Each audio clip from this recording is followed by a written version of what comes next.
There's a moment. Most people have it and never really talk about it.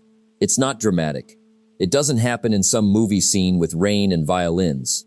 It usually happens on a Tuesday or a Sunday night, when the house is quiet and the phone's down, and you're just sitting there, and something in the back of your head starts saying, very quietly, "This isn't the life I thought I was going to have." Not said with anger, not with panic, just this slow, low realization. Like you opened a drawer you hadn't opened in a long time and found something you forgot you lost. That moment, that's what I want to talk about. Because most people feel it, but then the TV comes on, or someone texts them, or they fall asleep, and by morning it's gone, packed away again. And that's the loop. That's the thing nobody really names. You feel it, you bury it, you feel it again, you bury it again, and years pass like that. I'm not saying this to be harsh. I'm saying it because I've done it. I've been the person who felt something stirring and chose the easier thing instead. And I want to be honest about that, because if I'm not honest about it, this whole conversation is just noise. So let's start there, with the quiet version of being stuck. Not the dramatic version, not rock bottom, not some crisis point. The quiet version, where life is fine, technically. Nothing terrible is happening, but nothing real is happening either. You're going through the motions, doing the things you're supposed to do, saying the things you're supposed to say. And somewhere underneath all of it is this feeling like, I'm watching my own life instead of living it. That feeling doesn't just come from nowhere. It comes from waiting. And most people don't realize they're waiting. It's not conscious. Nobody sits down and says, okay, I'm going to wait for my life to begin. But that's what happens. You wait for the right time. You wait for someone to see what you're capable of. You wait for an opportunity to find you. You wait for motivation to show up on its own. You wait for someone to give you permission to start. And I want you to really think about that word, permission, because that's the one that gets people. That's the quiet trap. Somewhere along the way, most of us started needing someone else to validate what we already knew about ourselves. And when that validation didn't come, when the boss didn't notice, when the friend didn't ask, when the recognition didn't arrive, we took it as a sign. We told ourselves maybe I was wrong, maybe I'm not as capable as I thought, and we scaled back, got smaller, safer, more manageable, and the years passed. Think about the version of you from 10 years ago. What were they expecting? What did they think this decade would look like? And is this it? I'm not asking that to make you feel bad. I'm asking it because it's the kind of question that most people are not willing to sit with long enough to actually feel. They brush past it. They rationalize it. They compare themselves to someone else who's worse off and say, well, at least I'm not them. And that becomes the standard. Not what you're capable of, what's acceptable relative to the lowest version of acceptable. That's not living. That's just surviving with good enough Wi-Fi. Here's the thing. Nobody told me when I was younger. Nobody said it plainly enough. Nobody sat me down and said, listen, the world doesn't owe you a roadmap. Nobody is coming to tell you what to do with your life. Nobody is coming to knock on your door and say, hey, I noticed you've been capable of more, and I'm here to make sure that happens for you. That person isn't coming. They were never coming. They don't exist. And that sounds bleak. I know it sounds bleak.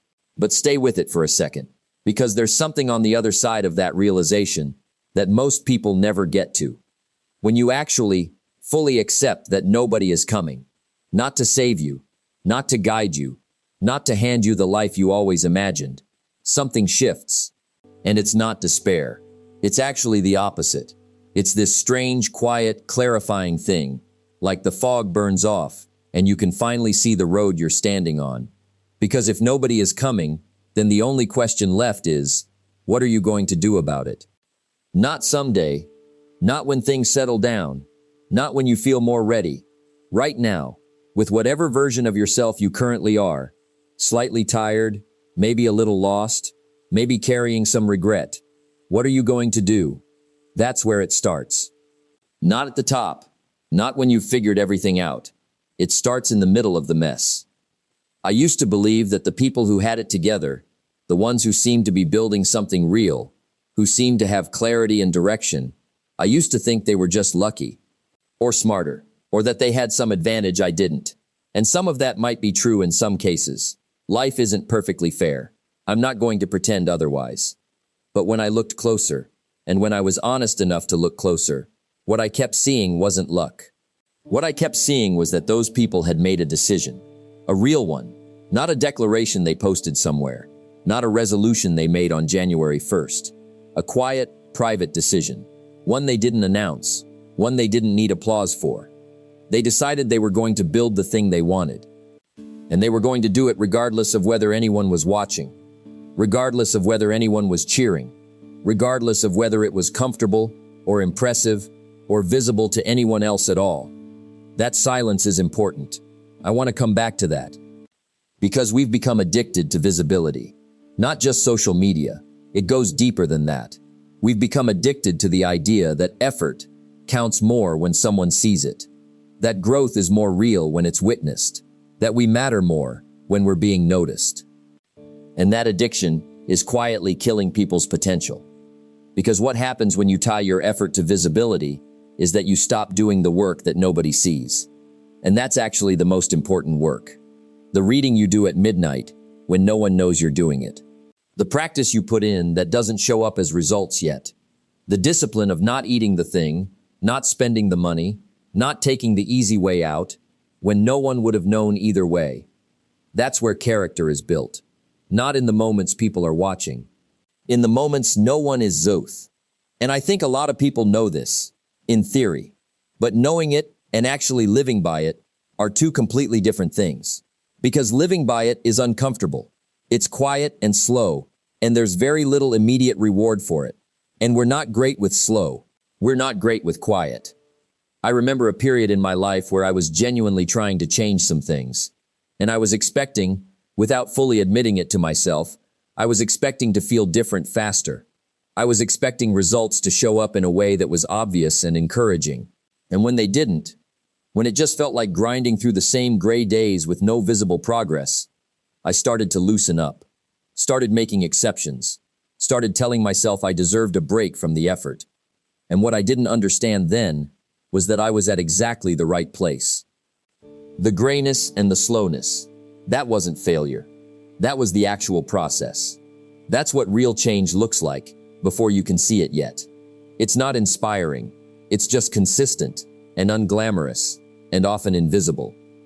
But I didn't know that. And so I stopped. And the version of me that would have emerged on the other side of that gray stretch, I never got to meet that person because I turned back. I think about that sometimes.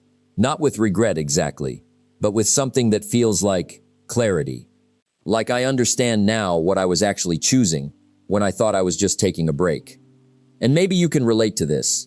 Maybe you've had versions of this in your own life, where you started something and stopped, not because something catastrophic happened, just because it was hard for longer than you expected, and nobody was telling you to keep going, and it would have been so easy to just stop.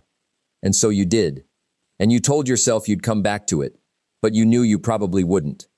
That quiet moment of stepping back. That's one of the most significant moments a person can have, and we never treat it like it is.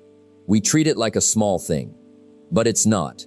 Every time you stop something real because it got uncomfortable, you teach yourself something about who you are, and the lesson accumulates. The lesson isn't you're weak or you're a failure. The lesson is you're still waiting for conditions to be right, still waiting for the feeling to be right, still waiting for something outside of you to make the internal thing easier. Nobody is coming for that either. The feeling isn't going to get easier before you start. It gets easier after you start, and after you keep going, and after you survive 100 mornings where you didn't want to do the thing and did it anyway. That's when it changes.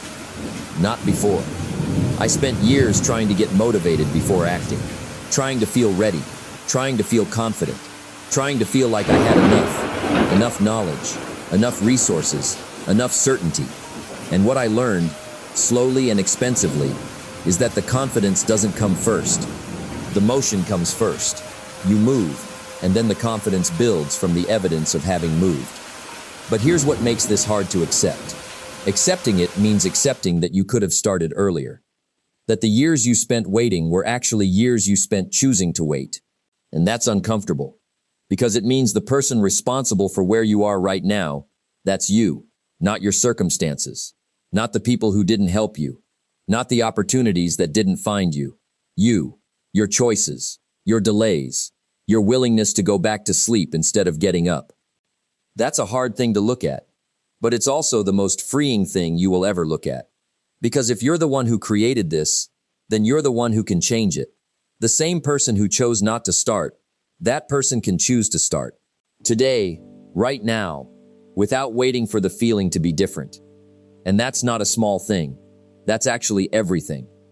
There's this pattern I've noticed in people who eventually build something real with their lives.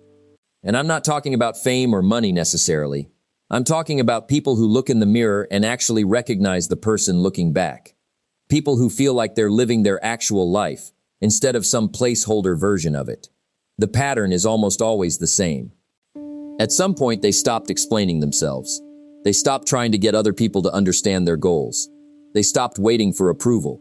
They stopped performing effort for an audience. And they got quiet. They went internal. They started working in that private, unglamorous space where no one was watching. And they stayed there. Not for a week. Not for a month. Long enough for the work to actually compound. That silence, that's where transformation lives. Not in the announcement, not in the motivation video, not in the goal you wrote down but never really committed to. In the quiet, steady, boring work that you do when nobody knows and nobody cares. And this is where I want to be honest with you, because I think there's a version of this message that sounds too clean, too easy. Like you just make a decision and then it all falls into place. That's not how it works. There are days, even after you've committed, even after you've made the decision, even after you've been consistent for months, there are days where it still feels like nothing is working. Where you look at where you are and look at where you want to be, and the gap feels just as wide as it always did. And in those moments, the voice that tells you to stop is very loud, and the voice that tells you to keep going is very quiet. And you have to choose the quiet voice. Even when you're not sure it's right, even when you don't have evidence yet, you have to decide that the work has value even before it's proven that it does. That's the real test. Not starting when you're fired up. Starting is almost easy when you're fired up. The real test is the 4th week, when the excitement is gone.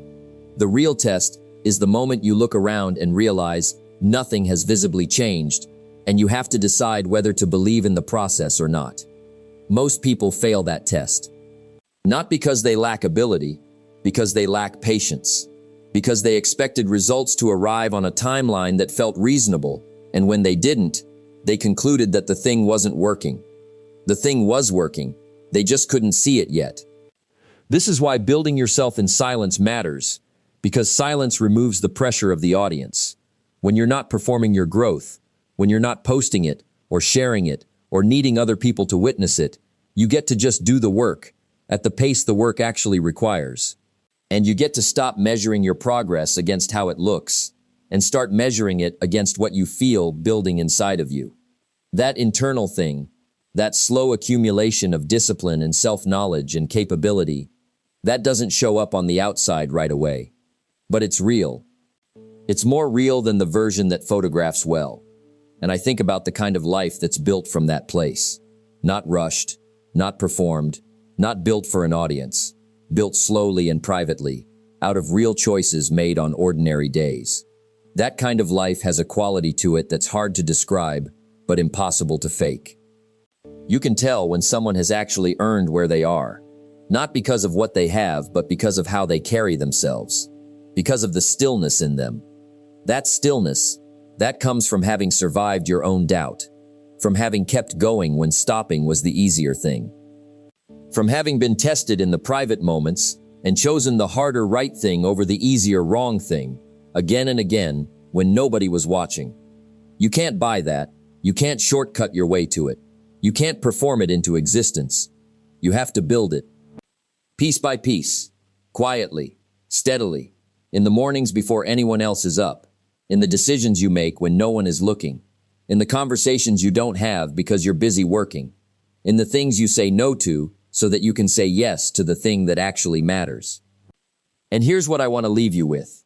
Not as some inspiring wrap-up, but as something real. Most people are waiting for a sign, waiting for something to shift in the world around them, so that starting feels less risky. And I'm telling you, gently, honestly, that sign isn't coming. Not because the universe is cruel, just because that's not how it works. The shift doesn't happen in the world first. It happens in you first. You move, and then things move, not the other way around. And the hardest part of accepting that is also the most clarifying. It means you're not waiting anymore. It means there's nothing left to wait for. Whatever version of your life you've been hoping someone else would hand you, whatever change you've been expecting circumstances to deliver, that's on you. Has always been on you. Will always be on you. But here's what's strange about that. Once you really accept it, not intellectually, but in your bones, in the part of you that makes decisions at midnight when nobody's asking, once you actually accept that nobody is coming, something quietly opens up. Because suddenly you stop being a passenger in your own story. You stop watching and start doing. You stop explaining yourself to people who don't understand and start building the thing that will eventually speak for itself. And that version of you, the one that stopped waiting, that person is already in there. Not some future version you have to become. Right now. The capability is there. The intelligence is there. The potential is there. What's been missing isn't ability. What's been missing is the decision. You already know what you need to do. Not everything. You'll figure the rest out as you go. But the next thing, the one thing that, if you actually did it consistently, would start to change the direction of your life. You know what it is. You've known for a while. The question isn't whether you know. The question is whether you're going to keep waiting for someone to tell you to do it. And now you know. They're not coming. So it's just you, and this moment, and the decision you make with it. That's always been all there ever was.